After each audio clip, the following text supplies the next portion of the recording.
धीरे धीरे रे मना धीरे सब कुछ होए। माली सींचे सौ घड़ा ऋतु आए फल होए। धीरे धीरे ही सब कुछ होता है मेरे मन, धैर्य बांधना सीख। ये आवश्यक नहीं कि जो धर्म के जगत में प्रगति चाहते हैं, जो अध्यात्म के जगत में प्रगति चाहते हैं, मात्र उनके लिए ही संतों के प्रवचन होते हैं। जो अपने जीवन में भी, जो कि व्यवहारिक जीवन है, जिसमें हम प्रगति करना चाहते हैं, चाहे वह नौकरी पेशा हो, चाहे वह अपने जीवन के संबंध हो, वो जीवन का कोई भी अंग हो सकता है।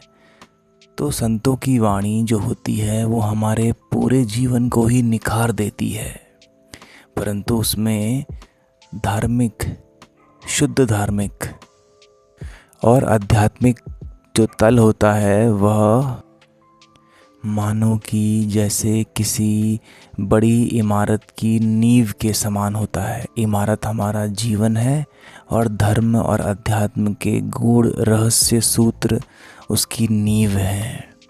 तो कहते हैं कि धीरे धीरे रे मना धीरे सब कुछ होए। आपको अपने जीवन में जो भी आप कर्म कर रहे हैं उसमें आपको आवश्यक है कि आप धैर्य बांधना भी सीखें। आपके पास धीरज नाम का फल भी होना चाहिए।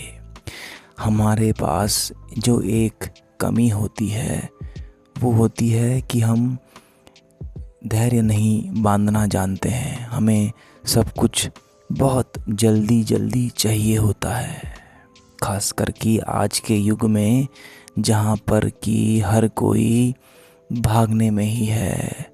समय की कमी जैसे बहुत कम हो गई है हमारे पास, क्योंकि अब हम तरक्की कर रहे हैं बाहर के तल पर, परंतु भीतर के तल पर तरक्की करने के लिए हमें धैर्य और धीरज का साथ देना पड़ता है।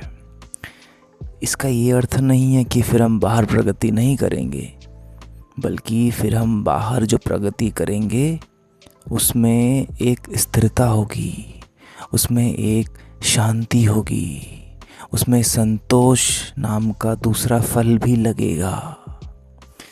माली सींचे सौ घड़ा ऋतु आए फल होए। अब जानने वाले एक उदाहरण के द्वारा हमसे कहते हैं कि जैसे एक माली होता है, वो अपने पौधे को, अपने पुष्प को 100 बार सींचता है, सुबह शाम, फिर वो यही प्रक्रिया दोहराते ही रहता है हफ्तों महीनों। और फिर जब वो लगातार कर्म करता है, अपना सहयोग देता है, धैर्य बांध के चलता है, तो फिर कहीं एक ऋतु आने पर ही फल होता है। ऋतु से अर्थ है जब सही समय आता है, जब बरसात हो जाने पर मिट्टी उपजाऊ हो जाती है। हमारे छोटे छोटे कदम, हमारी छोटा छोटा प्रयास जो हम करते हैं, वह उचित समय आने पर अवश्य ही फल भी प्रदान करते हैं। तो हमें फल के लिए उतना पागल नहीं होना है, हमें अपने छोटे छोटे कदमों पर ध्यान देना है। फिर तरक्की सामने ही है, चाहे वो तरक्की अध्यात्म के तल पे है या फिर संसार के तल पे है, उससे फ़र्क नहीं पड़ता है, क्योंकि अंततः आपको शांति ही प्रदान होती है अपने भीतर।